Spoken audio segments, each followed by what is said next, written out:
Welcome back. Still watching Midcap Mantra right here on ET Now. Pull up the stock price of a Uflex in today's session because you do have crude oil prices which have only been going higher, and of course the Libyan crisis continues to escalate. You do have crude strongly above that $102 per barrel mark. So you do have a lot of companies which use the petroleum byproducts are grappling with these rising costs. So in such a scenario, who better than to get on than RK Jain, the CFO of Uflex, with his take on how the industry can weather the kind of pressures from crude oil.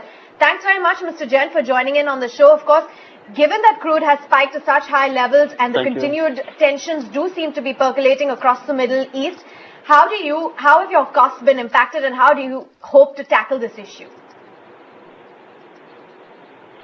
In fact, as I've been mentioning about that we are a pass-through company. The raw material rise is generally passed on to the customers, But nevertheless, since there has been a rise in the crude prices over the last many months, and then obviously the raw material prices for our products have gone up, and we have been able to pass on that prices to the customers. So, and as far as the polyester film is concerned, while there has been a rise in the prices for the raw material, there has been a softening of the finished goods prices too, because the finished goods prices in the past had gone up sharply, and there has been a softening for some other reason, not on account of crude oil prices, but the more and more capacities are coming in the country and internationally too, so the prices are softening. So as a result, margins are getting squeezed from both sides, while the pressure of raw material prices are there, as well the prices of the finished goods also are going down, as against a very high amount of margin which we used to have 6 months ago.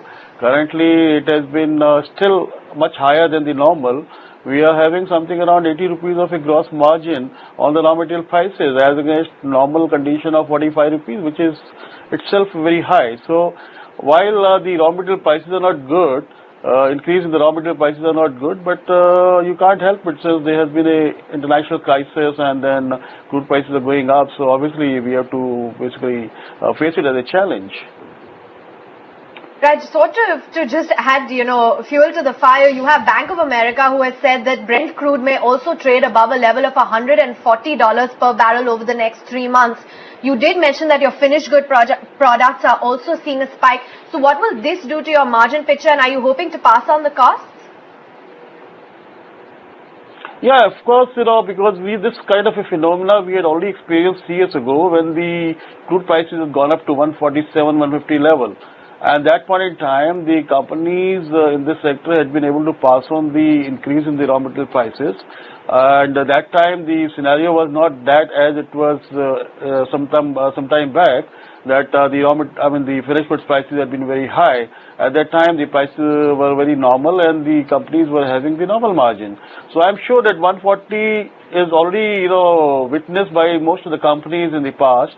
And we don't foresee anything. If it is more than 150, probably one has to still experience that how the market reacts. But up to 140, one doesn't know whether it can go up to 140 or not.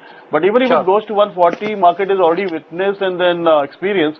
So obviously, we don't expect any major, setback. So no price hikes also, Mr. Jain? Sorry? No price hikes either to combat these? Yeah, the price hike for the finished goods? Yes.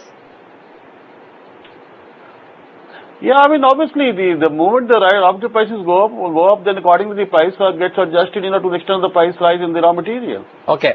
That's the general practice of the trade, because we are a converter, we are a pass-through companies. Okay, fair call. So my point being, earlier point of time, the earlier guidance, if I'm not wrong, was for a PAT of 800 crores and revenues of close to 3,500 crores. You've done close to 2,500 odd crores in terms of revenues for the first 9 months. On target for 3,500, you would overshoot it, and would the profit after tax be at 800, or would you see some bit of pressure there? No, there will be definitely some pressure on this, because what we had given an indication of 800 was based on the price which was prevailing in the early quarter of December. So obviously that price are not still holding as of now. The prices are softened, as I mentioned. So the profit level, although the price, I mean the revenue will be the same, something around 3,500 crore, but the profit may not be that high as we had indicated. It is going to be quite moderate, and we expect that the net profit may be something in the range of around 700 or so. 700 odd crores for FY11. Okay, Mr. Jain, the other bit that was doing the rounds, I mean, couple of people told us about it, that there is a possibility, and I would love it if you can confirm or deny it for us, that there would be a couple of parties, in particularly a large US corporation that you would be in talks with for a possible stake sale, either part or full. Is that true? No, I don't think so that this could be a rumor. We have not been talking to anybody regarding the major stake sale. We had been talking about raising money by way of a IPO or something by private placement, etc. some time back. But even that also we are not contemplating, because after the warrants were issued to the promoters at 300 rupees, so the whole capital raising plan were dropped. And since the profits have been very good, during the current year, and we expect to have a fair good amount of profits in the future. So I'm sure that the total needs of the fund which may be required for continuing the expansion programs of the company as a strategy will be enough to take care with a mix of debt and accruals. So we don't expect any kind of fundraising to the capital market route. No, which is fair call.